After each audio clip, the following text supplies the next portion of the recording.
teaches me listen, and boy does she sing. Her voice swings like a hummingbird, flies like a shooting. Welcome to the Girl Awakening podcast. I'm Jo Hendy from the Sacred Sister Project. I'm Amanda Parker from Mayella Organics. Together each week, we will share a vulnerable, open and honest podcast about the awakening process in all of its sacredness.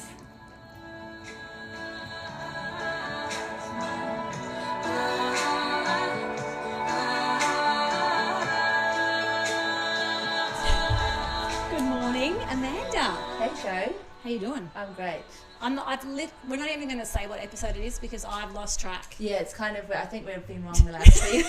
Yeah, we're behind on being ahead of, we've Yes. actually done more than we thought. But Yes, Yeah, it's been wonderful. yeah. We have another beautiful, amazing guest in the studio this morning, a local girl too, which we love. I so love Yes. her and that she's local. Yes, very local. It's the lovely Madonna Williams. A little about Madonna. She's the owner and lead teacher for Zen Soul Life, a thriving yoga community and yoga teacher training academy based on the Gold Coast. Her experience includes yoga teacher training programs in Australia, Bali, with mindfulness connection retreats in Bali and Byron Bay. Her yoga teacher is influenced by the traditions of Hatha, Vinyasa, Ashtanga, I'm probably saying this totally wrong, Kundalini, and also the modern approach to yin and mindfulness. Madonna's past studies and careers include exercise, health science, nutrition, personal training. She is a Zen Thai Shiatsu massage therapist and qualified in therapeutic use of pure essential oils. Madonna's book, Zen Soul, Your Life, 2013, is an inspirational guide to inspire mindfulness, yoga, benefits and conscious food choices. We love this. Welcome, 2013. Madonna. Oh, I can't believe it was 2013. Well, I actually started writing it in 2012. And then I think it was published in 2013, and which just seems like so long ago. That little book is, it's still on display where we are up at Paradise Point, and it still gets sold. But it does. I look at it and I think, I feel like it was such a beautiful journey to write that. Yeah. It was a healing journey in itself. So it kind of it's a very heartful book. Don't go looking to that book for academic inspiration. Although, it's an A to Zen. Look, there's inspiration on the mind, there's the food, an A to Zen on, different types of food that are good for us, that are healthy for us. It's not about weight loss, although that just tends to be, High vibe food. High vibe food, and then there's the postures. So the A to Zen of certain postures are not how to do the postures so much why. Because when I first started yoga, it was like, why am I doing this? Why this posture? Why that posture? Because I didn't like yoga when I first started. I was stiff. I was back in my 20s. I was an athlete. I played netball and cross country and triathlons, and Wow. I was an athlete, so I was very stiff. Yeah. And I did my first yoga class, and I was in pain. Yeah. And I was angry. Yeah. What a beautiful, it's just you saying that alone. It's so funny, isn't it? Because all that, even I was a netballer too and all of that, and I can feel, when you say that, I love netball. Yeah. But I can feel the I live for competitiveness of Yeah. me, Yeah. in there, and it was it is tight and it's restricted and it's all of that. It's not yoga. Yeah. But it was, for me, netball was friends. Yeah, absolutely. Netball was connection and Yes. community, and it kept me super fit. And look, I'm very grateful for my netball years. I still have netball friends from being 16 years old. Yeah. I mean, Robin Singh, my Oh, goodness, no and she's a way. yoga teacher now. In So Hawaii, is she? we, I don't know where she's based, but we sort of touched back. No, Sunshine Coast, I think. Yeah, Sunshine Coast. But we were in the Queensland netball team together, and we travelled to New Zealand and. Oh my goodness, we had a ball. And because I was living with my grandparents at the time, and I hadn't seen my mum for nearly a whole year, and I said to Mum, I've made this team, we're going to New Zealand, we need a mascot. And Mum came, so it was literally the highlight, because I had, one of 8 children, so I had Mum to myself on this trip. And she, she's a bit of a character, and she played up a little bit. Just sort of, we'd go out, and she was the one having the most fun. And, And the girls absolutely loved her. Yeah. The manager and the coach had to pull her into line a few times. But she was a great mascot, and she was cheering on the sideline. And she's absolutely gorgeous. So Mum's fresh in my mind. I just spent Sunday with her. So we cozied up in bed and drank tea. And I brought home this Margaret River chocolate. Because we had a trip to WA. And we ate chocolate and watched movies. That's and very mum kind of movies. Like, just grinned in bed. The drama, all the romantic dramas and beautiful. Yeah, she watches a few dramas. Yeah, don't they all? Do we not jump in? Do you want to jump in and ask the question? First off? I think we're going to be jumping in. Yeah, all over the place. Yeah, we'll go and we'll probably go back and forth. I think because I think I'm your oldest guest. Oh, I love that. And most definitely not looking her age at all. Shall we say? Very wise. Well, this I love the fact, and I think more than anything, yoga's taught me this, is that we're going into this. I've had 2 25-year chapters, I call them, and then you're going into this next 25-year chapter of my life. Oh, wow. And it really does feel like a sovereign phase, and stepping into your truth unapologetically. It's a strong phase, but an inner strength. It's a vulnerable phase, but it's an incredibly loving and wise phase.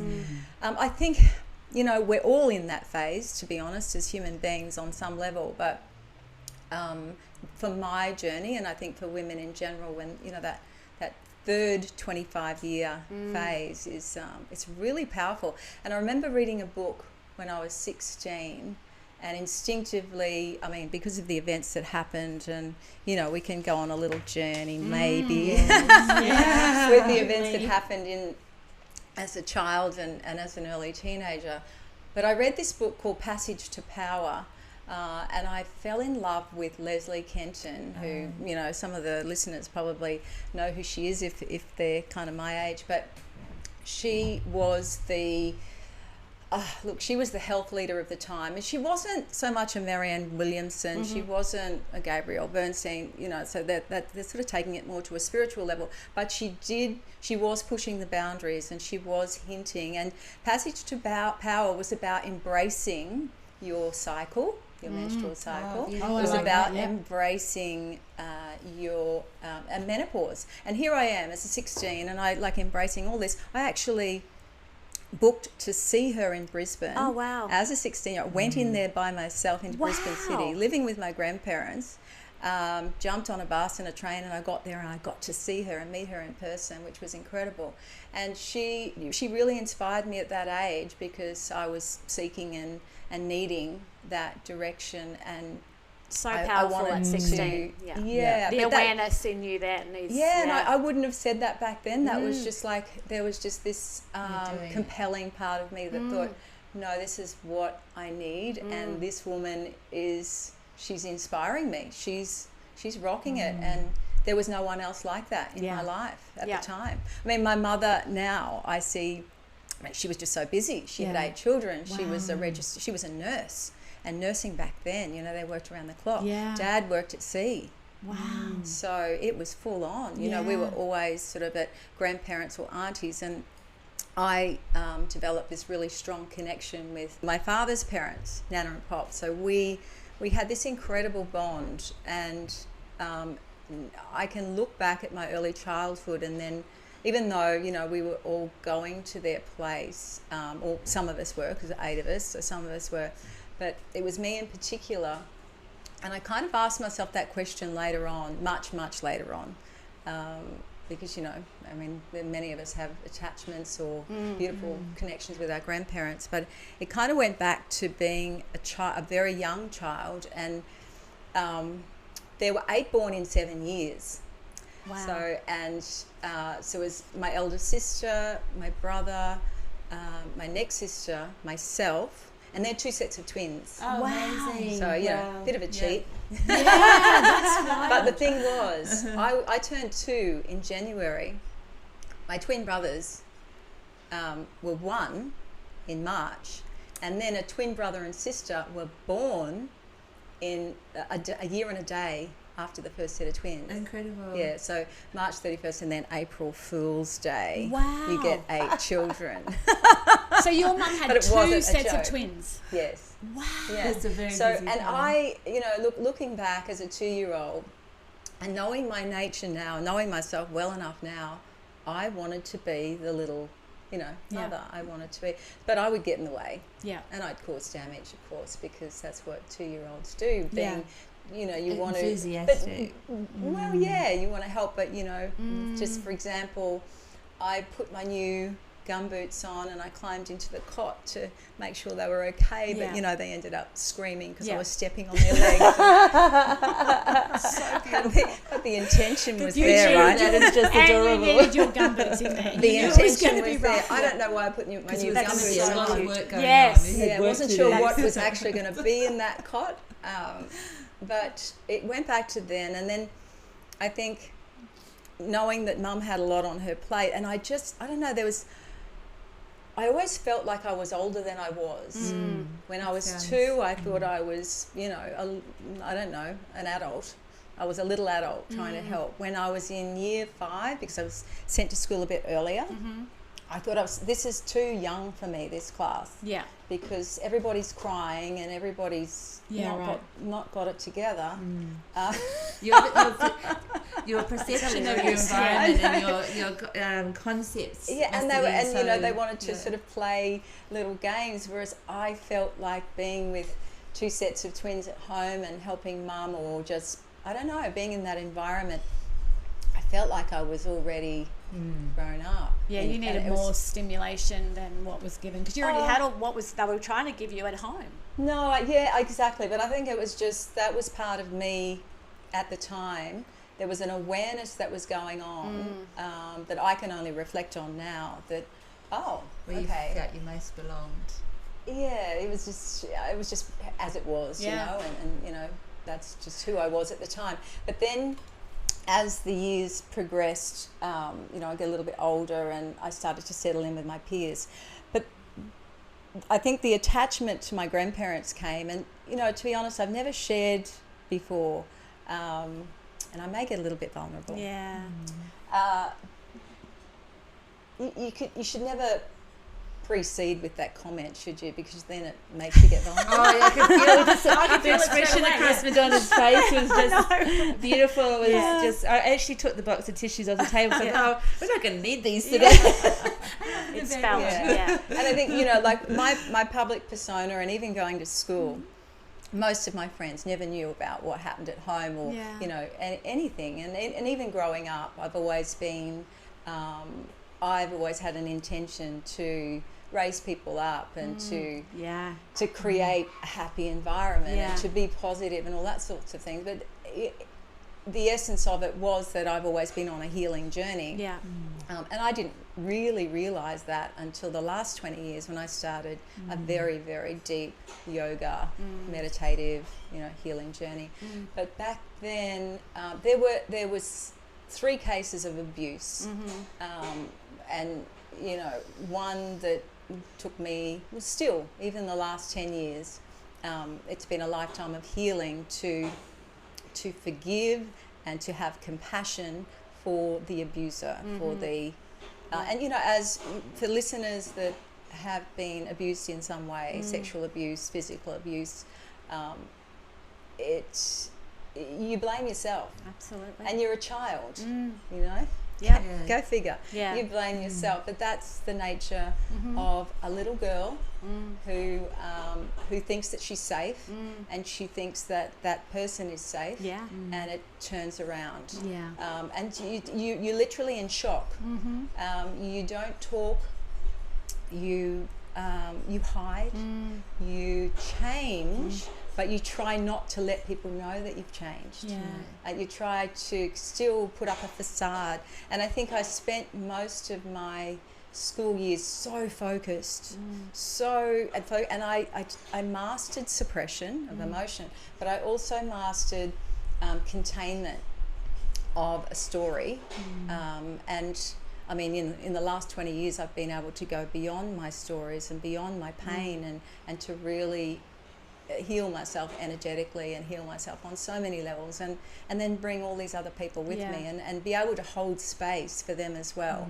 Because once you have that level of, you know, love and healing and inner strength and compassion for yourself, geez, you can hold that for the whole world if you want to. I mean, you know, and I've been listening to your amazing podcast, and we are an infinite intelligence. You know, we are an infinite energy. We're an extraordinary beings, well beyond our imagination. So when you tap into that, and if you practice tapping into that on a daily basis, I mean, goodness, it's just, you know, my husband laughs at me when I say goodness, but it's a beautiful So word beautiful. though, goodness. It's a when you look at it, we were talking, or, you know, or God, you know, generated, organized, design, or divine, or whatever word you're comfortable with. But my husband laughs at me when I say goodness. But it's just like, or, you know, wow. I guess I'm trying to not use the word wow so much. All of it's wow. But it is divine ecstasy. It's indescribable beauty. All of those things that help you when you go on, you know, your own healing journey, and you're choosing modalities that are working for you, and each to their own. However, I've tried everything. And I practice, you know, now what works for me, and the modalities that I share to help others that work for them, and tend to be, you know, quite intuitive and integrative with my approach. But going back to, you know, the abuse on 3 separate occasions, there was one occasion where I was black and blue. And it was, I can't remember it. It was brought up many years later, and then I sort of do these little healing ceremonies occasionally when things come up and I still feel triggered. I can create a healing ceremony for myself, and also for myself as a child. And it's really powerful and really beautiful. But you know, going back to love and to reassure that child. But my mum, obviously, as I said, you know, she was a full-time nurse, so she looked after me for a little bit, had to go back to work. So I went to stay with my grandparents. And I think that was the beginning of the change. That was the beginning of the healing. And having a safe place. And not knowing it back then, and not remembering a lot of things. But I do remember chasing butterflies. I do remember picking strawberries. I do remember all the softness and the sweetness. I remember the home cooking. I, you know, feeding the chooks, sitting on the back porch, eating mangoes from the tree, playing poker with my grandfather, who was absolute dear man, like big, beautiful blue eyes and this white snow white hair, like your angel. Yeah, absolutely gorgeous man. And you know, we had a really special relationship, and that instinctively I made choices back then that were healing. And I know when I talk about my grandparents, it brings up so much for a lot of people. God. I don't know, I'm really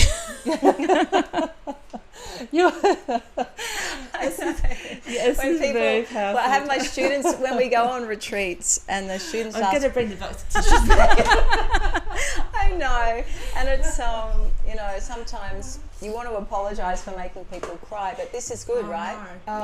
This is all part about healing and cleansing and letting go, because collectively we're doing this together. When you share, that's why I always encourage students on retreats, when you share your story, your pain and your vulnerability. And some people I appreciate and respect always. Some people are not ready to share. They come on 5 retreats before they'll really say something that, you know, that it's, but wow, we've had some powerful shares, and collectively there's, you know, there's crying, there's laughing, there's letting go, there's a healing collectively. So there's a resonance. There's a resonance. It's really powerful. So anyway, I had this special bond with them. I was continuing to see Leslie Kenton, really beautiful relationship with my grandparents, and And the whole community respected that because I played a lot of sport. I dived in deep to my school, my high school in Brisbane.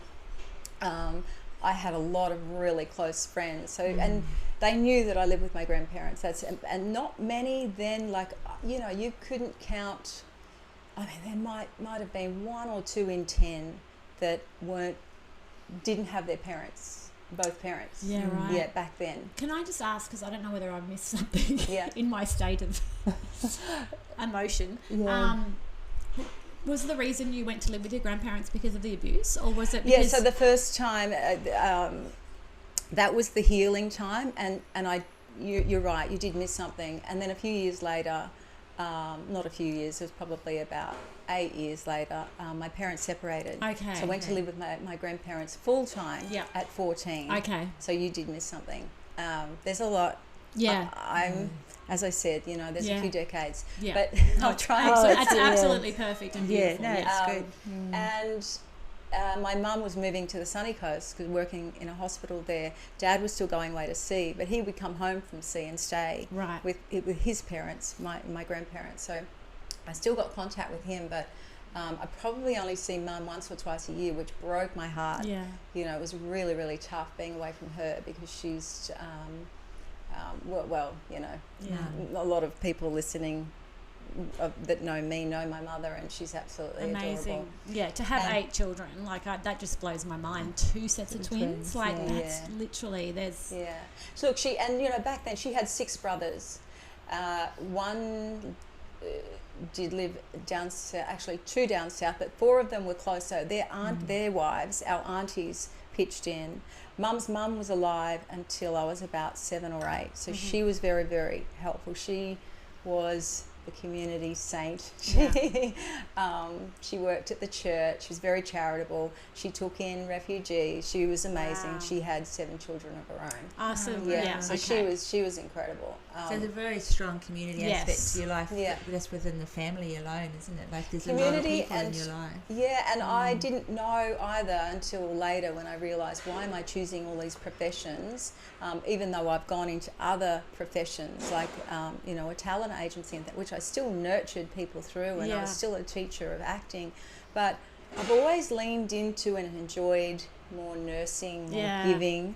And my mum was a nurse, her mum was a nurse. Wow. And her mum was a nurse. Wow. So there's a long line lineage, of nurses. I didn't know that until later. Wow. That's really like you just feel that that overlap into the medicine woman and the whole village that thrives around the elders in the community, isn't it? But my commitment was not to use. I never resonated with medical nursing. Yeah.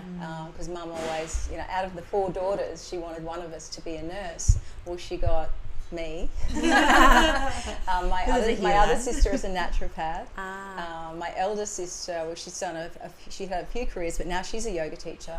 Wow. And then the other sister she was always been in medical reception. And other jobs, but now she's an artist. So they've all, it's still in that area, but it's more holistic. So healing, it's evolved, healing modalities. And I guess, you know, what's happened in the lifeline of, you know, our experience, all of our lives, we have suffered a lot of loss, you know, 2 brothers and, very difficult loss. But when I was 16 and living with my grandparents, my friend hadn't quite got my license, and she was my best friend from school. We both got into the same course at uni, health and physical education, and I was also doing a performing arts on the side, and that was kind of where I wanted my career to go at the time. Well, not really knowing, you know. At one stage I wanted to be a physiotherapist, and so did she, but we didn't quite get the TE score, which was super high at the time. But she was diagnosed with lung cancer, and she was the healthiest person, you know, it was crazy. But there were a few cases at our school, different types of cancer, so we don't know, I still don't know categorically today whether it was something in the environment, but we were close to the Brisbane River, and industrial areas. So maybe, who knows? But they were all healthy kids who each got different types of cancer, and each of them died. Wow. So she was given 3 months to live, and she was given 3 years to live, but she only survived 3 months. Wow. And it was really difficult. So I paused. Yeah. What's the word? Paused. Yeah. Deferred. Yeah. I deferred my semester, or the course for a semester, and intuitively, just knowing then I wanted to spend time with her in a different way. I don't know how I knew that at the time or why, but I went to the funeral. She had wrote poetry to me, so I had this poetry, and there was so much that she was such a strong, healthy person, well ahead of her years, and thought I always questioned why she died, and what did she teach me, and what did I learn from her, and there was part of her that she left with me, I felt. But I just wanted to spend more time with her. I think As she's a here. feather blows across the table. A feather just blew across the table. That's so As beautiful. the listeners, for the listeners, a feather just blew across the table towards Amanda. Yeah, that's so So I did. I spent time with her at my grandparents' place. I would spend a lot of time, they'd have their afternoon naps, or Nana would start her cooking, and Pop would watch his program, and I'd write.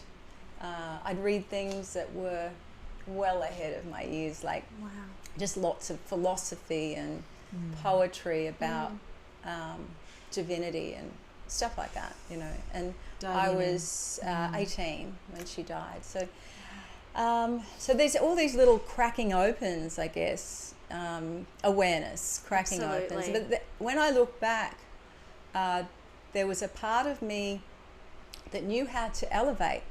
Even with this abuse that I did suppress a lot of emotion, and I had to deal with that quite traumatically later.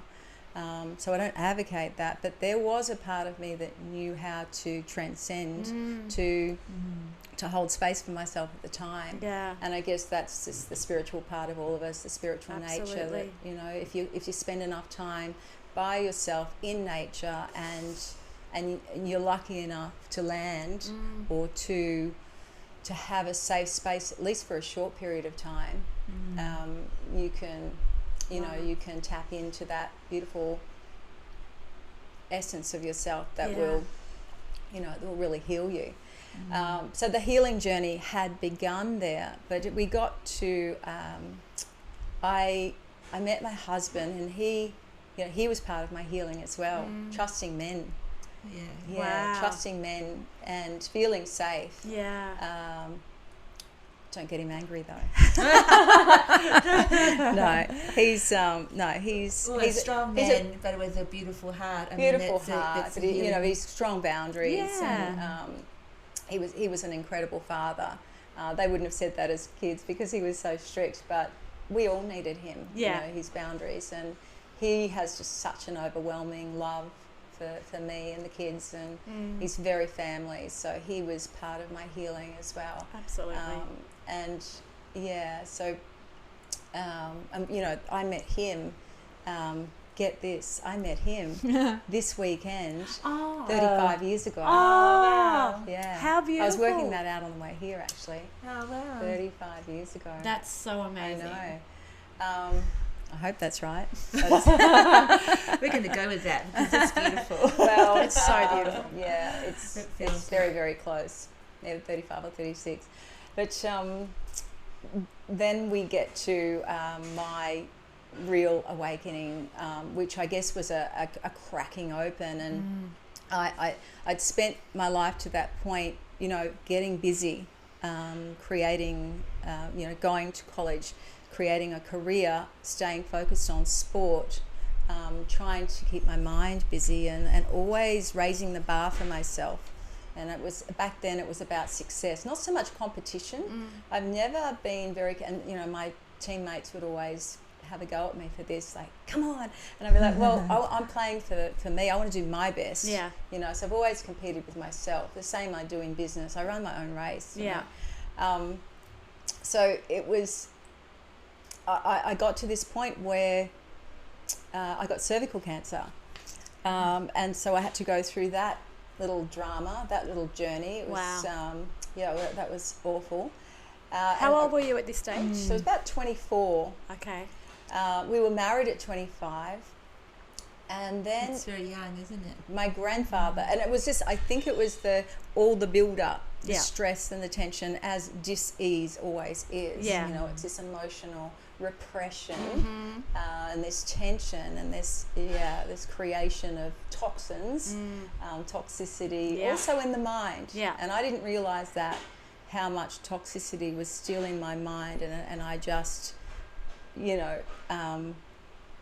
I would supersede that with positivity and really putting on a facade of positivity. And look, I do believe in psychosomatic and then the power of positive thinking. However, I now believe in, yes, but you do need to process emotions, and you do need to confront your demons. Yeah, there needs to be some work behind that. There needs to be work behind that. Yeah, I keep getting this vision of this little 2-year-old with her gumboots on, and just intuitively you knew you were going to have shit to walk through, How brave were you way back then, Oh, look, just so that, much.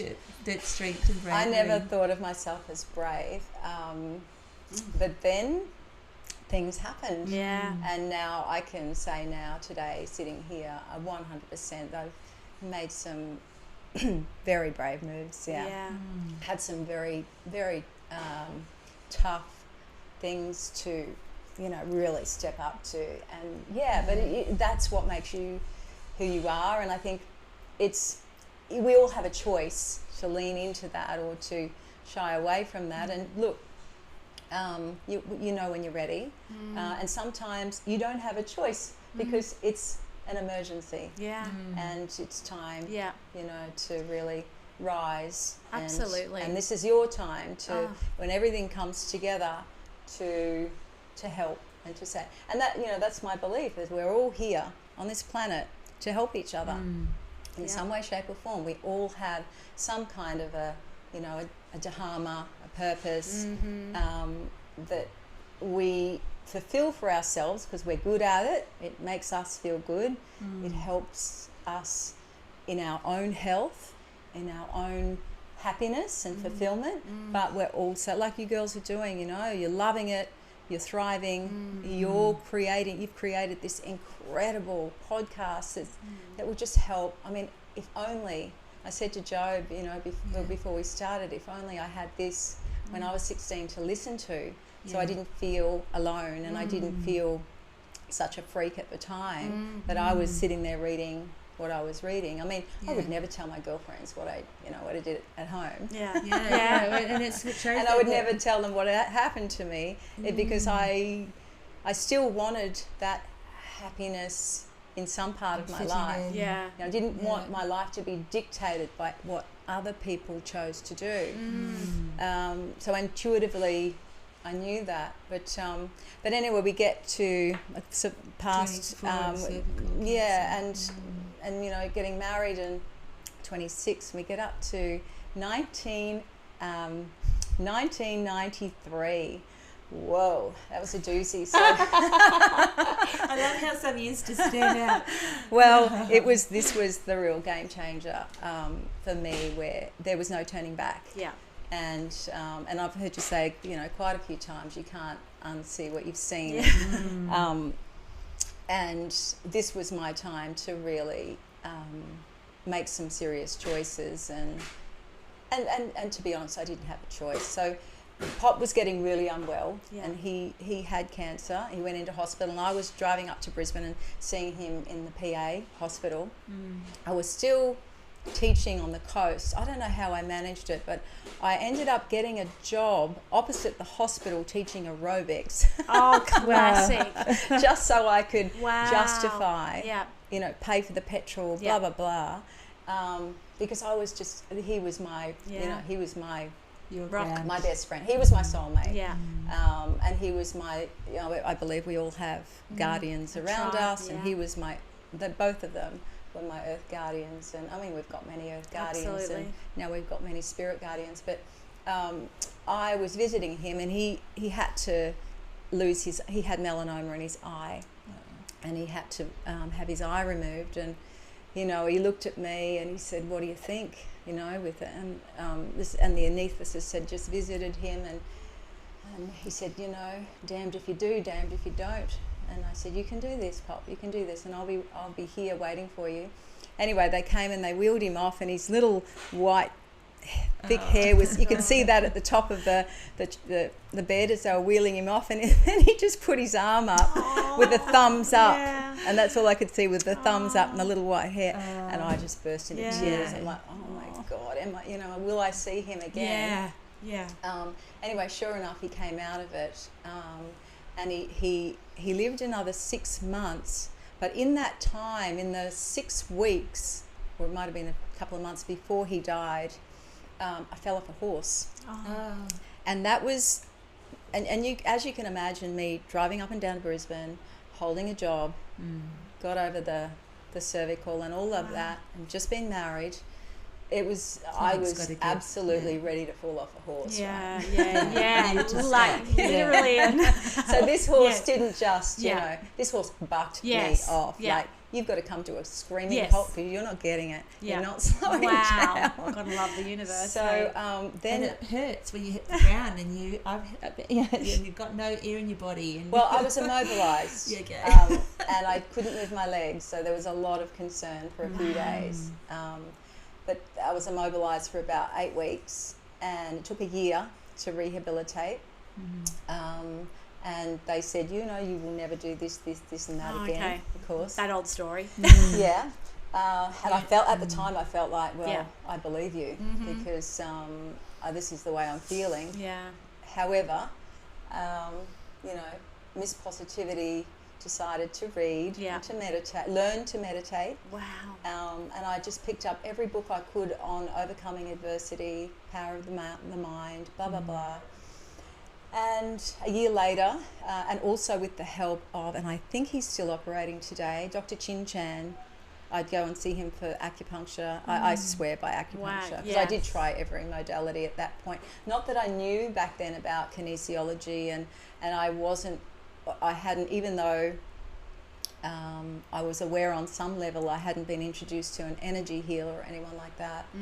But he did really, really help. And it was his love and care too, and his wife are very nurturing at the time. So that helped. And then I got the call from Nana, and and I still wasn't walking very well, and had to sort of lie on my back to get to Brisbane. Wow. But it was on Pop's birthday, which was the 11th of July, and his chest was rattling. And I'd written him a letter, and I got there, and the aunties and everyone was in the kitchen, and they were doing the tea and the scones and everything. And I had that time with Pop by myself, and he had the one eye. He had this big, beautiful blue eye. And I read him the poem, and he had the eye, the tears coming from his eye. He squeezed my hand, he rattled, we shook together, and he passed. And it was like, it was the most incredible experience, even though he was my best friend, and he was everything to me at the time. Of course, Scott was my best friend and my new husband, but he knew that I had this incredible connection to Pop, and he turned into an angel, and I felt like I was becoming an angel at the same time, and we were just sort of and I couldn't let go. And I sat like that for 4 hours, because Nana was coming in, and she was worried, and she was on a frame, and she looked after him until she was ready to drop. She was one of those fierce women, 19, born in 1906, and he was 1901. But she came in, and I didn't hear anyone. I know everyone was crying. The aunties were crying and screaming, and it was just all sort of subliminal. It was like a dream. It was like I was transfixed with him, and just felt like it was just so light and peaceful. And that was my first. I feel. Since then there's been many more experiences like that, but that was my first really powerful spiritual, like a metaphysical experience, like non-physical, And then they had to come and take him away, and that was the devastating part. That separation, the separation. But there was still a sense of peace and a sense of inner knowingness that he's okay. And then you, of course, everyone gets to that point. You don't want them to suffer anymore. But there was also a part of me that had this really powerful knowingness that he's always got my back. You can feel that just through your story, and from the beginning when I got quite emotional about when you said you moved in with him, I could feel that the two of them have been like angels with you for a very long time. So and there's been a Kundalini experience, which as I said before we started, I've taught yoga for 20 years this year. It's the last 6 years Kundalini, but I was introduced to Kundalini about 7 years ago, and I feel like I have had more spiritual experiences since then. What is, can you just quickly, really so briefly? Kundalini is basically the energy, the divine energy that we have everywhere, like where it's energy everywhere through our bodies, through the stars, the trees, the suns, the planet. It's all Kundalini, it's all energy. Kundalini yoga is the activation of that energy. So and they talk about the serpent and the movement of the energy from the base of the spine through the crown of the head, and clearing the chakra energy channels, and through the Sushumna, the central channel. But it's activating, balancing and strengthening the nervous system. That's essentially what Kundalini does. Wow. And people get, it gets a bad rap, I think, because there's a few different lineages, and people are not sure. But look, and that's the thing with, we've got to now, I think we've moved into a new, we're in the Aquarian age, but we've moved into a new consciousness where it's okay not to know everything.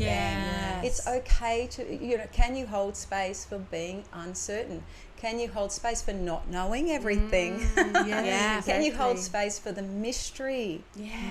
Because when we die, we hear lots of different philosophies about the ending of life. But there's still, unless you're dead. We're not going to know. There's still a lot of mystery, and people who have passed away and come back, and they have these incredible stories and healings, which leads me to perfect.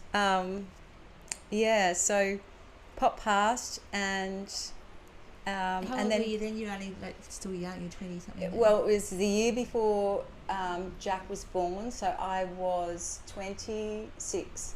I was 26, and then Nana I thought would pass very quickly, but she was a stoic woman. She got very depressed for the first 2 years, but I'd visit her. But then, unfortunately, through too many medical supplements, she suffered from dementia. She had a lot of medical ailments, and doctor's word was gospel, and she took every pill imaginable, and back then it wasn't as refined as it is now.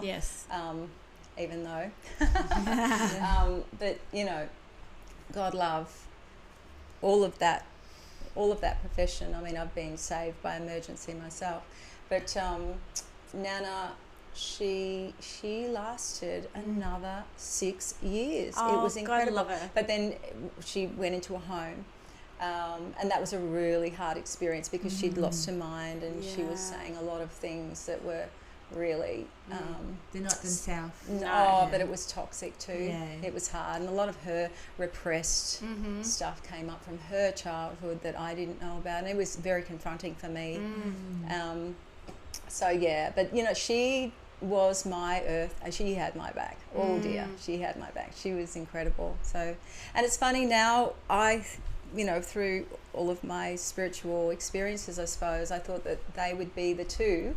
I've had one Kundalini experience where Pop has landed on the floor with me, and we've just lied there holding hands, and everything just felt so beautiful and blissful, and I felt indestructible. With Nana, sometimes when we were in the old house, we've only just moved last year, and I'd be hanging out the clothes, I could hear her telling me how to hang them. So she comes in practical, earthly ways. She always comes in, and your children are your riches. your children are your gold. You know, that's sort of, so her words come in like that. So I had that upbringing, which I'm so grateful for. You know, I'm so grateful, even though it was rocky to begin with for me. Like, I also feel I've had divine intervention. I've been blessed with, you know, the experience with very them. wholesome, safe home. Yeah. In the when you were young and needed that space too. And I think also that level of security and confidence, so that I could step into what I was meant to be doing. Yeah. You know, which everything following that has been very heart-centered and compassionate, and you know, a lot of awareness around that. But let's have a breather. Because you know, we usually ask, so how did your awakening begin? But we've dived right so in, beautiful. and Madonna has just like shared so much. I've never shared that part of my childhood. And you know, look, the details of that could be a whole other podcast, book. But I don't know if I don't know, maybe 20 years from now. Yeah. Who knows? You can never put a time on it, but I don't think I'm quite ready to go into all the details. Yeah, of course. Life is, there's a lot of details in life, and sometimes we can get hooked up on those details, and really it's actually the stories, which are so powerful and keep us flowing forward. And as you were saying with your retreats, where you're lifting others up in that environment, that's what it's about, isn't exactly. it? You could get stuck in the details. Yeah. And you know, where there is hope, potential. Where there is hope, and where there is love, there is life. And I think that's been a huge message for me. In 2000, so my first year teaching yoga, that was an interesting one. I discovered yoga shortly after. Well, I had been reading about it with the back accident. A lot of it was meditative techniques, breathing techniques, affirmations. So that was when I fell off the horse. So that was age 26. And then, well, before 2002, when I probably started going to yoga classes for 4 or 5 years before I started teaching. So late 1900s, which sounds so long ago, doesn't it? 1900s. So somewhere when the kids were little. When the kids were little. So they were born 1994, 1996. Okay. So back then I started dabbling around, and I produced this video that Joe did some photos with me. It's hilarious. Called Pregnant and Proud of It.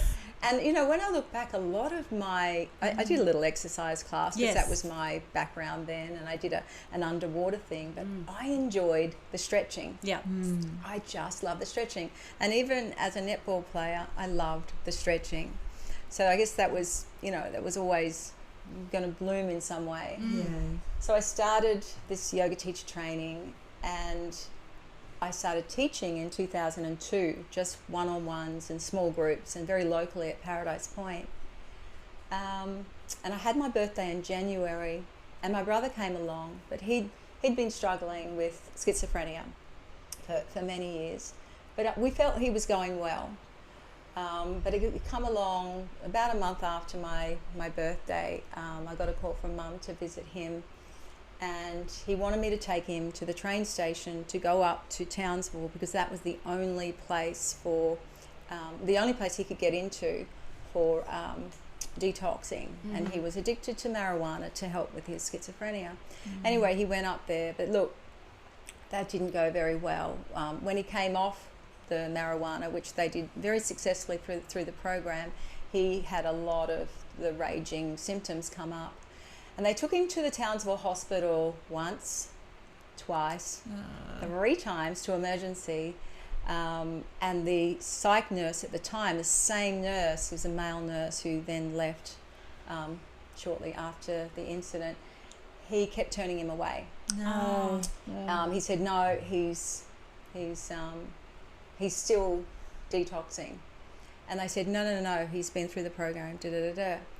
And I had sent Sean a birthday card. It was his birthday on February 28th. And I sent the card like quite early to make sure it got there because of all the red tape. And it was I got a call from, it was late in the afternoon, I got a call from Mum saying Sean's gone missing. Anyway, the next day his body was found and he'd taken his own life. And then I ended up being part of I went to the coronial inquest, and because he didn't have a partner, he had a girlfriend that went back to Holland, and they just couldn't make it work, and she was a beautiful girl, and that was very sad. But someone had to represent him legally, and my girlfriend is a law professor, so I rang her and I said, this is what's happening, I'm going to do it, I need you to help. Yeah, well done. So I just, it was probably, when I look back, it wasn't wise. Right. In terms of, it was tough, it was heavy. Yeah, I can imagine. Yeah. Because you're looking at photos, you're in court, you're up against the court system. Yeah. It was really tough. But we won the precedent. We set a precedent that if someone comes in, they're wet, they've, the nurse wrote in the book that he had admitted, I've tried to commit suicide. Wow. And he was still turned away. And there was evidence. Yeah. He was wet, he tried to. Oh, wow. Yeah. Anyway, in that next 6 months, I felt his presence a lot. Yeah. And I went to see a clairvoyant. Oh. And he came into the room, of course. Yeah. But he was still very traumatized and confused, apparently. She said, he doesn't know whether he wants to be here. Yeah. He's walking in and out. And she had a few of my relatives. And by the time I got out, I felt so sick. I was just like, wow. Oh my goodness, it's such a heavy experience when there's a lot going on spiritually. And that's the thing, and I can understand why people shy away from these conversations and they shy away from the experience, because physically it can take its toll. You've got to be nurturing through this. Yeah. And now that I know what I know, I am very sensitive around helping others. I'm very sensitive about now, our own experience, because this is life, right? You know, where people pass away. Yeah. And I mean, we've seen a lot of people pass away in the last few years. So it's understanding, I think, the practice of tuning in to your spiritual being so that you feel safe, and that you feel peace, and you feel connection. You can have these beautiful ceremonies with your spiritual family, with your family that have passed. You can have an incredible ceremony with a candle and a conversation and a photo, and it's so, like, I find myself having conversations where I'm laughing and I can hear what they're saying. It's so clear. Yeah, it's just the trust, isn't it? Trusting in that they're there, and believing that they're there, and knowing that they're there. And also, I think when you quieten your own mind, you feel it. It's undeniable. Yeah, it's undeniable. It is the truth, and you can't argue with your own truth when you feel it. And then you do start to see certain things, light beings and things like that. But people who have never had those experiences, I guess they fear these esoteric conversations. But once you have, then it just it becomes very normal. And what is normal? And that's the question, isn't it? What is normal? And if we can have these phones that do a ridiculous amount of things that are bigger than the room full of computers, that why is it, and we can have Wi-Fi that transmits things, why is it so unusual to see that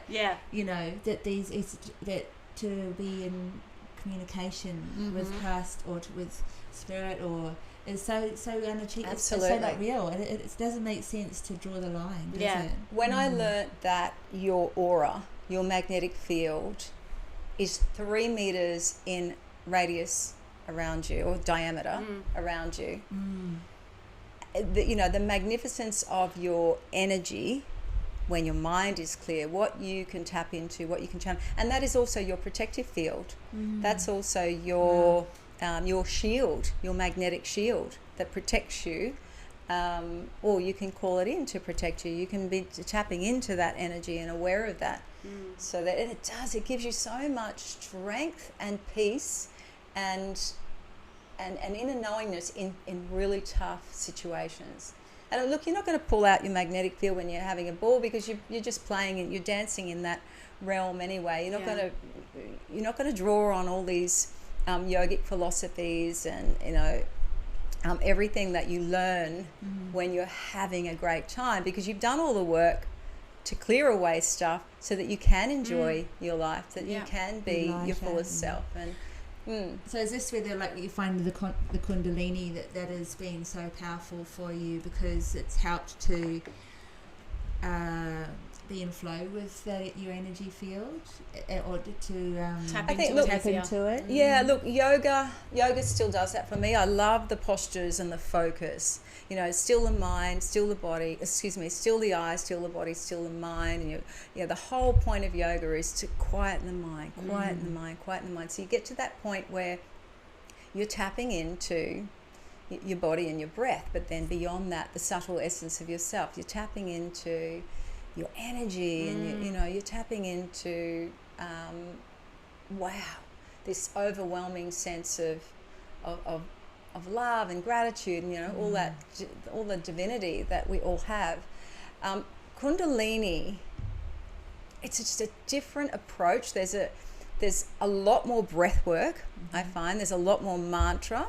Now people get worried about mantra as well, but all it is liberation of mind. That's what mantra means. And it's drawn from the Shabd Guru, which means sound teacher. It's drawn from sound healing. And this is all from ancient teachings. Once upon a time, asana, which is postures as we know it today, was just, asana means to sit. It was just sitting in a circle and talking, but channeling. Because their minds, weren't so cluttered back then. Yeah. So they were channeling. They were, there was not as much chaos and distraction. So they were channeling. Beautiful. And that's essentially what asana, was, and that's how we need to progress it. So yes, we need to move these days because we're not moving enough, and yes, we need to stretch and we need to focus. But once our mind starts to quieten, then sit and receive. What are you receiving? Well, this is what are you feeling? There's some people even forget, put your hand on your belly and breathe into your belly. What are you feeling? People get so disconnected, and we wonder why, irritable bowel and gut issues and all the rest of it. This is again around the deep rest that's come up in conversation. So it does come in different forms and different communication. How people see it. Different people see it different ways. But this has come up in conversation with past guests around deep rest. Yeah. The trueness of deep rest. Deep rest. Yeah. Shavasana. Yeah. Deeply relaxed, completely aware. Yes. But when you truly, deeply let go, you truly, deeply rejuvenate. And that's where our truly, deeply lets go. Like to have that experience every day. That's what they did. That's what yoga practice is. Truly, deeply letting go. And then truly, deeply rejuvenating. So and you've always got this abundant energy. All of those wonderful things that we can tap into are in those moments, not in That's it. The ones where we're flat out or what, The epiphanies. Yeah, it's incredible. And the divine wisdom. Yeah. I love, in Kundalini there's expression, or there's the Waheguru. Waheguru means indescribable ecstasy. Oh wow! Yeah, that's beautiful. And there's also eros, which is I've heard that a lot. Which is like orgasmic. Life is orgasmic. So that's indescribable ecstasy as well to me. And these are words that have kind of been dumbed down as well, isn't it? Like when you talk about indescribable ecstasy. And well, I guess people are trying to relate, to the lay audience and to people who've never done it before, and they don't want to scare them off. And I try and integrate a little bit of both, because I don't want to disservice, my years of, not even about me, not even about the training, but I don't want to disservice the lineage that have, and also the ancient wisdom is just extraordinary. When you look into some of the texts, just like, Oh my goodness! You know, like the Bhagavad Gita, for example, is 200,000 stanzas long. I mean, hello. Far out. Wow. I mean, hello. I just find that mind blowing. Yeah. 200,000 stanzas in a poem that is dedicated to helping humans live an extraordinary life. Yeah. And it's really getting out of their own way, because it's about, you know, a war, but and it has been perceived as a poem about a war, but it's not. It's the internal struggle. The war is within within ourselves. Yes. And Krishna, who's the chariot driver, who seems to be just the humble chariot driver, becomes the teacher, the divine. He's represented as the divine wisdom, for however you want to describe God or divine wisdom or the spirit connection. And so it's, I just find yoga teachings, the more, I'm up to 7 years on the yoga teacher training courses now, but I just find every course, I don't think I'll teach till I'm 100 if I'm here. It's just so extraordinary. So beautiful. And I learn something every course, because there's just so much to it, you know. When a poem's 200,000 verses. Well, it kind of strikes me as like an awakening. Each course must be like a little bit of an awakening for the girls, the people who participate. Oh, look, you can't even. It's just incredible what happens on courses, and the healings. I mean, I have 3 girls fall pregnant. Pregnant. Yay! Yeah. There you go. That's the magic. Yeah. It's the unseen magic. The miracles. Yeah, absolutely. I believe in all of that. It's when we simplify things, and when we can take away the stuff that's not needed. And then I guess probably if we want to get to the end of where I'm at now. How we don't want it to end. Well, 2020, I know 2020 was a big year for a lot of people, and I don't want to negate anything that happened in 2020, but for us, we lost our brother, another brother, our younger brother, who'd been on a journey we had a Hodgkin's lymphoma, which was treated with radiation and caused heart damage.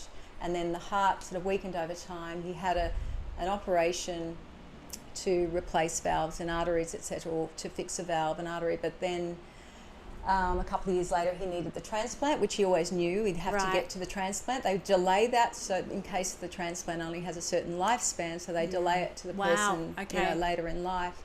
And he's a year younger. He's one of the twin boys, a year younger than me. And we all, we've always been an incredibly close, like really emotionally close family, even though we were separated, with all of the big things that have happened as we've grown up, with our children or siblings or mum or anyone. And Dad's passed away since as well. He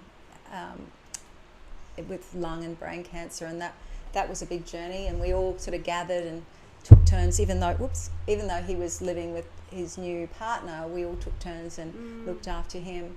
But with Danny, he ended up moving in with Mum, and as sisters we took turns, and then it got too much for Mum, and he moved in with my sister at Currumbin, and then we were sharing, and we just, like, the bond, we were always close, and Danny's a kindred spirit, and we always had this really beautiful connection anyway, but it just got so incredibly strong through the journey, and he got to the heart transplant.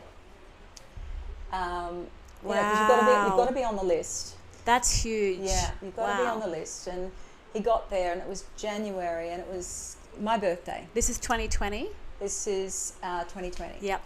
And my birthday, January 17th, and he was living back at Mum's because there was some appointments he had to get to in Brisbane, and he was waiting for the heart, and we knew he only had a few weeks for this heart. And you never know. It's like they give you a time, and it could be any day. Anyway, he said he was a chef, and he said, "I want to make you dinner for your birthday." But he could hardly move, and he had all these things going on with his hands. Anyway, made dinner. He's a great cook, and I came over, and the full moon was rising over Stradbroke. Mum lives at Russell Island. Full moon was rising over the opposite island, and we all sat out there. We'd finished dinner, and I said, look into the moon and make a wish. And then we all did that, and I had to get to work the next day, and sure enough, 48 hours after, I'm riding my bike, and I see my phone is on the the little magnetic thing at the front. It's Mum calling, so I pull over, and this is my mum. She's been a nurse all her life, only retired, I don't know, 8 years ago. Darling, we're on our way to the hospital. Danny's getting a new heart. Like a new pair of shoes. Yeah. And I just burst into tears. And anyway, so we went through that, and I got there late that night to be there when he came out, because I was there when he came out of the first op a few years later. But the surgeon came in, and it didn't go that well. He said, there was a nick in an artery. They had to hold him on ice for longer than they wanted to, and they got up to, I don't know, they can only hold them on ice for so long before it affects their brain. And he said, look, we were right on, we're not sure whether he'll come out of it, we're not sure whether there's brain damage. But that was the next day's conversation. That night, he just basically said, it went a lot longer than expected. But the next day they called the whole family in. Mum came in, and we were told just what had happened, and they weren't very hopeful. The manager, the ICU manager, the doctors, the surgeon, and I got to know the surgeon from the last surgery. He was the same guy, and absolutely adorable. These heart surgeons. Wow. Oh my God. Amazing. It's a big I'm job, just isn't thinking it? just in what we know as aware women, like we're transporting someone else's heart into it's blowing my mind. It still blows my mind when I watch things like that. It's. But not only was he, this incredible skilled surgeon, but he was so compassionate and so gentle, and I just thought, wow. I thought, he was just incredible, but he was really worried. Anyway, so let me digress just a little bit. It was 2019 that he actually had that surgery, and things weren't going well. It was 2019. Okay, yes, yep. He went into a coma for 5 days. There are a few people that really gave up, not just medical, but family had given up. And I just felt he had something, there was something about him that he just wasn't ready yet. There was still something that he needed. I don't know. I just felt he wasn't ready to go. Anyway, I went in there every night, and I played his favourite songs. I had a Danny playlist. And ICU at night is it's quite a precious place to be. You can feel, especially when people are in comas or life support systems, and there's a lot going on, and there's some really special ICU staff. Yeah. Anyway, this one night, I think it was the 5th night, it was the last night, and I was playing his playlist, and I had my frankincense, and I always rub frankincense on his hands, on his hands, on his third eye, between his brows, on his forehead, and then on his feet. And the nurse was, a lot of it is very technical, what they do, nursing, of course, these days, and she was on the machine and checking all his data, and she sits there and basically 24-hour watch. Wow. They move away a little, but there's never anyone that's too far away, and he was right opposite reception. And she said to me, "You haven't given up, have you?" And I said, "No." And I said, no. And I was fully in that spirit of he's coming through, To even be asked that question is, Well, no, it was really powerful, because she said, "Well, neither have I." Yeah, awesome. Yeah. And I looked at her, and it was when she said that, it just made my heart sing. It was I can go alone and I can keep, doing what I need to do, but when someone decides to join my team, I'm just like, I love you so much right now. The love, like the love in this lady. It's I love you so much right now. And I said, why? To her, I said, why? Why haven't you given up? And she said, well, I've been doing this since 2002, which I found really lovely because that's when I started teaching yoga. And she said, and I've seen lots of miracles. And I've just got a feeling. And she was really soft and gentle, and my heart, it was just so beautiful. Sure enough, the next morning I was there and I was playing Peace Train, and he started blinking. And he started coming out of, he became conscious. And look, it was another 48 hours of trepidation because they've got to get him off the life support system. Then he didn't talk for another few days, but then a few days later they got him off life support. Of course, I ran from the hospital screaming and calling everyone and letting everyone know. But then a few days later I walked, and they were still worried about his brain because he was twitching. And there were a few things that he was doing indicating there was brain damage. And I went up this one afternoon, about 2 days, and I walked into the room, and he was not hooked up to everything like he was, and things were starting to look good. And I did the frankincense, and the nurse that was tending to him said, "Oh my God, what is that smell?" Yum. And he said, "Frankincense." And then he said, "Makes no freaking sense." Makes no freaking sense. He's making a joke. I wanted to cry, but because of he's got such a great sense of humour, so I was kind of laughing, crying, and I just went, "Oh my God." Oh my God. And I looked at it, I said, "There's nothing wrong with his brain. There's nothing." It was so powerful. Like it was so movie. amazing. Yeah, it was really, really beautiful. And then the day. So if you go to the date that he actually woke up from the coma, and you go a year to a day later. Wow. He really suffered with kidney failure. And we were taking him quite a few trips, because we were looking after him on the coast and Russell Island. He had a couple of emergency trips from Russell Island in a helicopter. So thank you so much to emergency services and the whole medical team that looked after him. We really are blessed in this country. Couple of trips there, but then the kidney dialysis, quite a lot. We ended up getting a machine and working from home and everything, but it just got the better of him, and they wanted to push him out to a kidney transplant, but he had to have the heart for so long before that was possible. Otherwise the heart would reject. Big surgery. So we got a year to the date that he came out of the coma, and I rang him saying I'm coming up to see him. This was February 1st, and we had this incredible conversation. And for the first time, Danny's a real joker, and he's just got he has such a beautiful sense of humour. He still makes me laugh. The little conversations, I know what he's going to say. But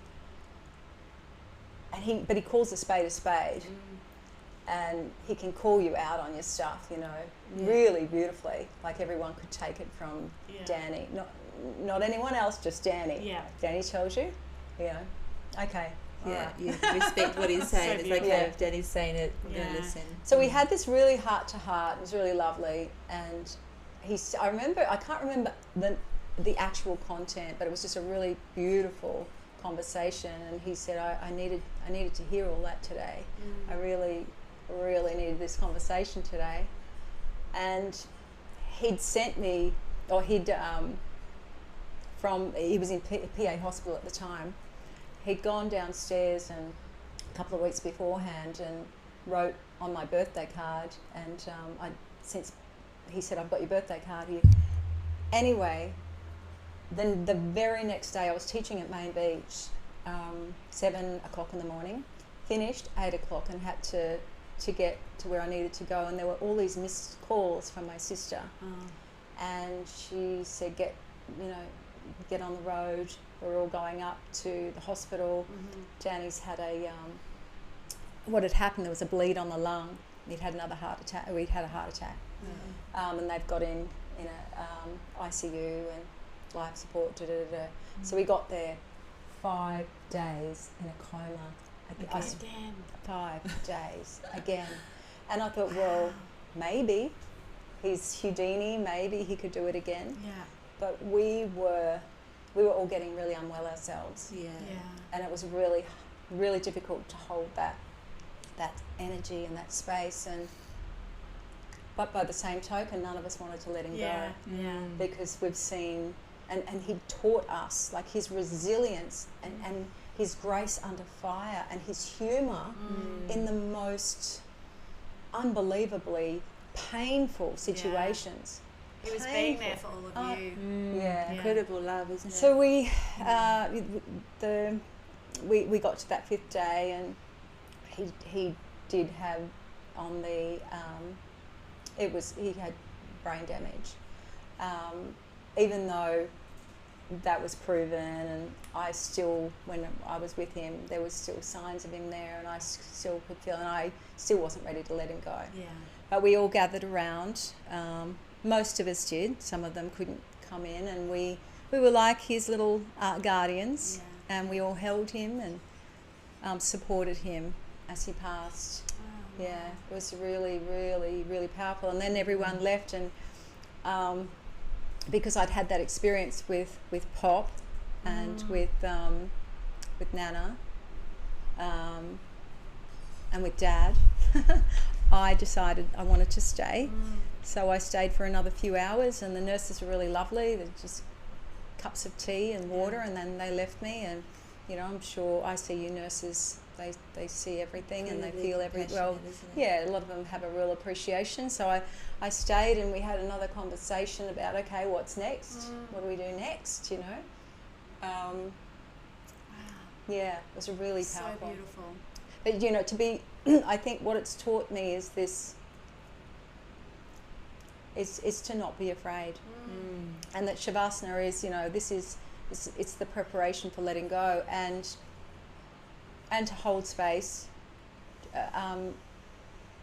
Not everybody can, look, I appreciate and I respect. It's a subject that people will choose to shy away from, and I totally get that. And I guess you rise to what you're given as well. But he was a joker, and he was fun. And then beautiful Uncle Danny, who Brother Danny was named after, he then got really unwell. He came to live with us, and because he needed serious care, and then back and forth to Gold Coast Hospital. He passed away in 2020. So, and he was like my surrogate father, because he kind of passed that care from what Pop had given me, moved into their home, and lived still. I still visited that street. From being a little girl catching butterflies in that yard, I visited that street up until 2020. So that was a long time. So I was born in the 60s. So beautiful. And so look, it all sounds sad, but like the point of this podcast too, when I listen, it's what has happened for you, and why are you now on this journey? Why have you chosen these healing modalities? Why do you help people? Madonna, what do you do for a living? I don't really know.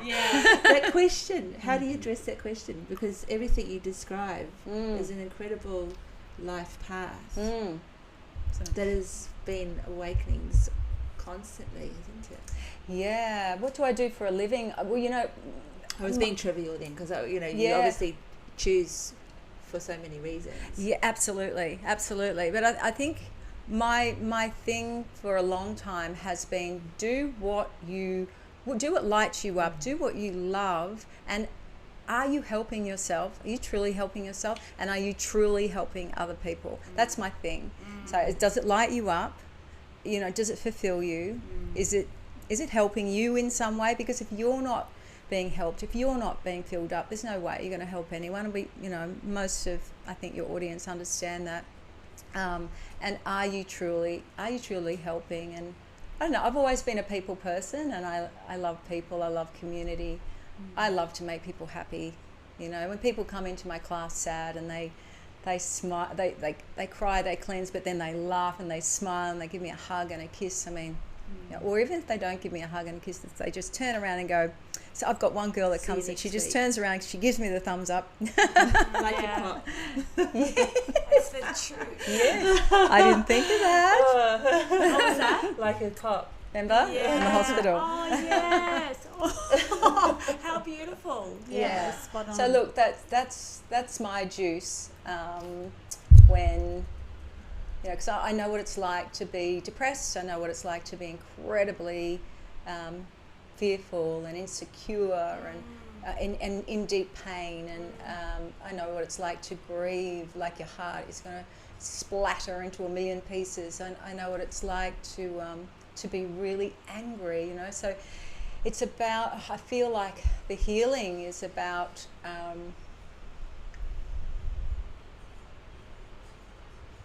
learning to navigate all that, because there's still important emotions. But we can divert that energy. Like anger, for example, what a powerful energy. Yeah. Like, let's divert that stuff. It's usually like that is energy. incredible. Yeah. Lean in. Yeah. Well, you can divert it. And, the antithesis to anger is compassion. But if you use that energy for change, okay, you're angry about something, this hasn't worked, or this has been really hurt. How can I use this energy to change? And that doesn't always land straight away. You know, you can be. I've had anger and unforgiveness issues for years. I'm not saying I'm not a divine until I've passed. I'm not a divine human being or a divine being, but I am partly. Well, you are. Yeah, partly. absolutely. We all are. Yeah. And because part of what you were saying before about learning not to repress your emotions, and for people who are kind people, who are giving people, anger and those energies don't sit well, so it is hard to find an expression for those emotions sometimes. But I think that's we've been taught to repress and suppress that, and maybe not to at least that it's okay that you're angry now. How can we calm? How can we calm so we can use this awareness, because you're always learning something. Why are you being triggered? That's like work is absolutely. I know we talked a lot, and it's just so beautifully, authentically come up in conversation that I feel like I've made you sad. no, no, we're sitting here with our hearts wide open, and we're just like absolutely. It's I feel very feeling. wide open. And it's very, so beautiful. Very privileged to walk with you. Yeah. I love because life is about listening to all viewpoints, and I feel like I've literally really sat with you today and felt it all, and it's so beautiful, and I'm blown away with your humility, it's, and the way that you deliver and talk about it is so precious. So thank you. I love your vulnerability, and I think that's what I love about this podcast. It's a no BS. It's and vulnerability is your greatest strength, because that's when you let the light in, and when you're honouring your truth, and you're able to be flowing. When you are releasing, you allow flow, and you release blockages. It's the blockages that create the stiffness and the blocks moving forward. So. The disease and the things that go wrong in life because you're not seeing things, as they are, or as you've got too many filters. Exactly, and I think that's my commitment to yoga too, to quieten the mind, because as soon as I start to get the negative thoughts or my behaviours, I notice my behaviours change, and why am I regressing to that behaviour? Why am I regressing to that language? Is because I'm being distracted. I'm being distracted by whatever it is, you know, the world news, somebody else's conversations or opinions. I'm being distracted. So yoga is about letting go of distractions and the samskaras, the mental impressions from our past. I mean, if I let my mental impressions from my past dictate who I am today, wow. Would you still be here? Yeah. Or how would you be sitting, you know? Yeah, well, and I have, chair? you know, I've let that happen. I have in the past, I sink down and I would get incredibly depressed and anxious, but it's taken a lot of work. But anyone who has had things, you know, we've all had things happen for us. Yes. And we have a choice. Yes. We have a choice to do something with that, to learn from it, and absolutely. But it's you know, my next phase in life is about receiving. Yeah. I still want to, you know, I've got this beautiful Zen Soul Collective studio. I've got the Zen Soul community that I started in 2002. And, you know, look, I'm trying to get out of that linear time attachment as well. We're all in a vertical time space, right? Like, let's just be present here, right now. Absolutely. But I feel like I've reached an age, and I don't want to call it retirement because I don't think I'll ever retire. I'll always teach. Can't see that. No. Yeah. But and you know, your dharma or your purpose or what you feel fills you up and helps other people. You want to keep doing that in some sense. But I wanted to be more available. I am available for my children all the time. My boys are now, you know, they're older and doing their own thing, but I always like to be really present for them.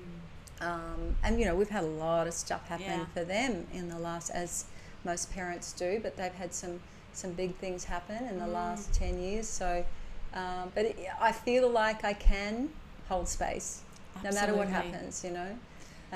Well, you've had, I just, like, it's totally not what we talk about on Girl Awakening, but, you know, I'm looking at Madonna and she's, I hope you don't mind me saying, she's 57 and she looks quite easily, she could be in 30. her 30s.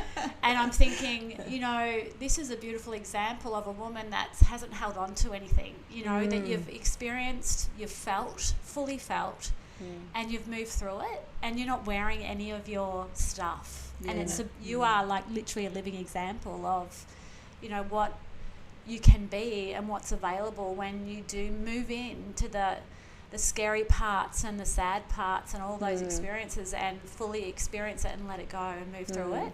And look, and I work on that every day. I work on that, and I, you know, there are times where things come up and I have to check myself and realize, oh, but you said that affirmation like 100 times.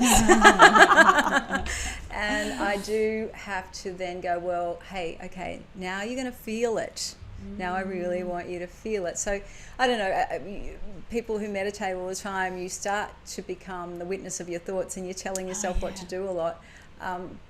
But yeah, I do check in with myself. I'm like, Madonna, you haven't really forgiven, because when you saw that person, that feeling and that thought came up. So you got to do some more work on that, sister. Like, and this is big stuff. This is sometimes forgiving the unforgivable that we would perceive in society today. It's forgiving the unforgivable. But I managed to do that, and it's probably one of the most liberating things in my whole life, where I could be in the presence and I could be genuinely compassionate.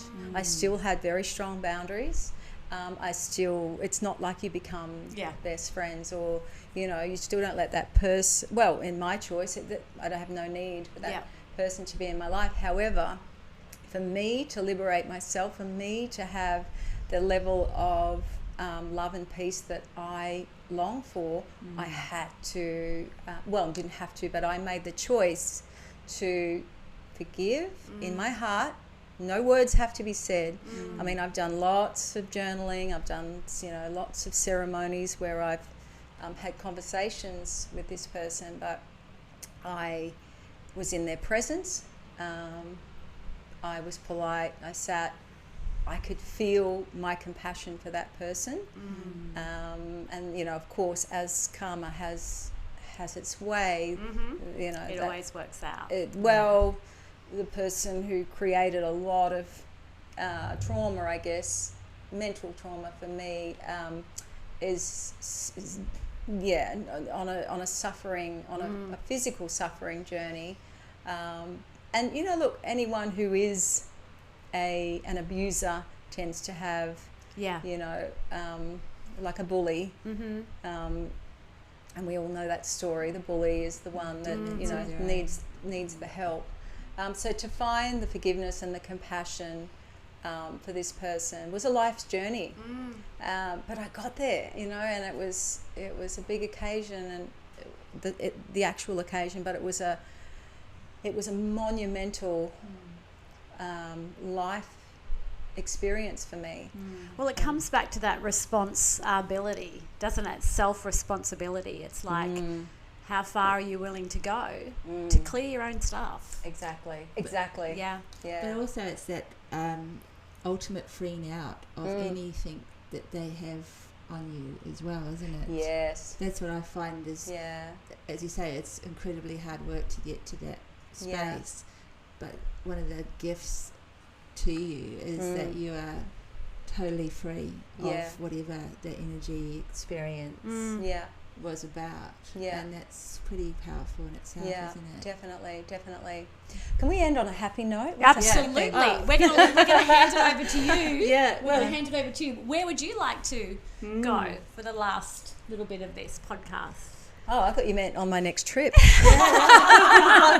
So another part of you know, this phase in life is spending more time with Scott. He's coming up for retirement in 3 years, so we want to do some more travel, and we don't want to be leaving it until retired. We want to be traveling and taking opportunities when we can. So in between, you know, business and teaching, and where I'm trying to get away with him, and I want to do more things like that.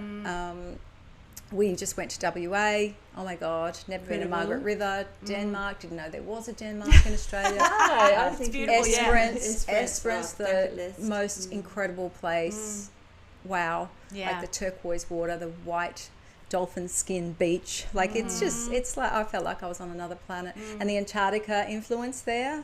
Yeah, it's really beautiful. And the Indigenous feel there is strong, very strong. There's something. See, I feel that. I guess I feel that everywhere. When I was once upon one chapter, I was teaching at Talabudra Camp School, and part of the kids' education was to learn where the women's sacred sites were. Oh, wow. And they had their ceremonies, and we take them up there and talk about what they did, and then also where the men used to fish, or the men used to, you know, spear their fish, and there's just so much. You know, I'm very all inclusive. Excuse me. All inclusive with that, and we've got a really good friend that helps a lot of the Indigenous in Uluru, and I'm just very aware of you know, us. I guess not just Australia, but the whole world. Expanding consciousness. You just took the words out of my mouth. I was about to say, I think the thing that I'm realising is the more that we expand, the more we can feel into, you know, our roots and our heritage and all of those. And then up, you know, it's not just out, it's up and down. And one big thing around, I guess, consciousness is try never to, I try never to judge anyone, any race, any community, any age group, anyone by that dogma, you know, like take people individually. We are all individual, and yes, we have influences. However, give people an opportunity to let that go as well, you know. Otherwise, the more we judge and we're labeling, we're also reinforcing their attachment to, you know, perhaps something they're trying to move on Absolutely, but not only that, we're stopping ourselves from having a new viewpoint, a new perception. As soon as we judge anything, we're locking ourselves in too. You know, we're not allowing ourselves to be more open. Exactly. Such a powerful it's a powerful way to so travel in the Yay. future, and online teaching, the yoga teacher training programs I absolutely love. As I said, I'll keep doing those. This week we've got the yin and mindfulness program. Beautiful. which I'm going to I've got pop a small everything group. about Madonna, like her class, everything on the bottom of this podcast. Because So the yin, what we were saying before about letting go and resting. Yeah. That's yin and mindfulness. That's Beautiful. exactly what Everyone, came to mind if you're when I- feeling overwhelmed or, you feel like you just want that quick, I know I shouldn't say quick, but at least it's accessible. Absolutely. It can be an hour and a half. yeah. It's cost effective. Go to a yin and a mindfulness class. And, there's just, the Gold Coast, I remember when I first started, there was no, there was one other teacher on the North Gold Coast. I used to drive to Byron Bay to classes. Wow. I used to drive to the Gold Coast Yoga Centre, but Byron Bay was, I loved a few teachers down there. And then, look at it now. Yeah. And when you said that, I was thinking the teachers that you're spawning out into the world Yes. as well. Isn't it beautiful to have that? What I love they carry it. out, and are able to. Well, our beautiful Emma Walkinshaw, who was on here, she's a little she trained. prodigy from darling. your Darling, I fall in container. love with all my students. And Em and I, we just she's we divine. we have so many giggles. Yeah. She's hilarious. Yeah. Like, seriously, she's a woman that I love very much. And just so honest. Yeah. Yeah. Love It's Em. beautiful. And travelling is one of those things that I think it's like a reset, isn't it, in a way? Like, because I love adventures. yes, yeah, I love adventures, and I love opening my mind to new communities and new cultures and history, and on the geology of especially WA, and that I've never seen that landscape. I've so never seen untouched, anything like isn't it. Yeah. It's Beautiful. very different. Yeah, And Uluru, very different. yeah. yeah, the heart of absolutely. Australia, And the the Olgas. true heart. Yeah, it's that when you're you're activating grid lines and things like that too, and it's interesting sometimes when you look at times, like you've spoken about timelines today with years different things have happened, but I think traveling is one of those things too, when the timing of things, how sometimes you're in that space and it activates something in you mentally or physically or spiritually, or your awareness around something, and it's quite a beautiful thing to be mindfully travelling. Absolutely. Get a I'm sense definitely a mindful traveller. Yeah. I'm one of these really, I'm very romantic in my, and I love to feel everything. Scott's always like, don't get too excited. You and my husband would make great trouble. Well, we'll all go together, and Thank you you and Scott can laugh at so us. much for coming on today. Oh, It you're truly, welcome. it truly was an honour to have you in the space. Thank you so much. Yeah, I know the listeners Have are our going hearts to opened wide and just to cracked feel open. so many things, and such a truly compassionate, and all embracing. Yeah, Compassion's definitely the healer. yeah. For you, starting with yourself. And thank you, girls, so much. I mean, as I said, I wished this podcast existed when I was younger, but look, it's all part of the evolution. Absolutely. It's all part of... We might have to stop the swearing, feminine so then rising. the younger girls can listen. Yeah, and we had that conversation Yeah. about swearing. I don't mind swearing. I think living with my grandparents, Yes, I just... and look, I still swear, but I don't think I swear much in public. Yeah. We're going to there's learn nothing wrong with some that. mob language. We've learned Gua.